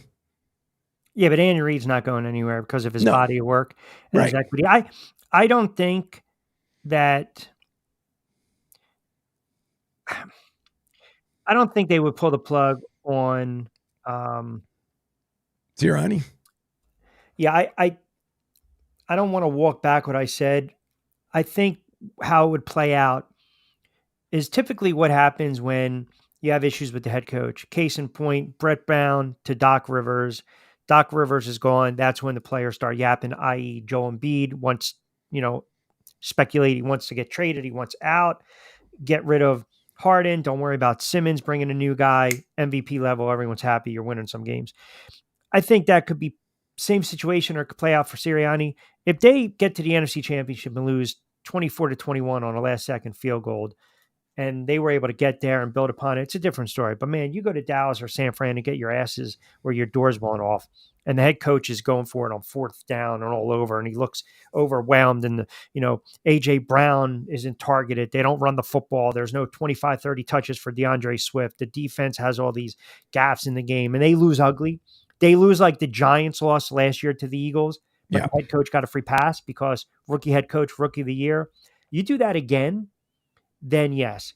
And you don't want to make a habit of hiring and firing head coaches because you're basically telling the fan base there's no stability, there's no consistency. Free agents don't want to play there. Guys don't want to get drafted and go there.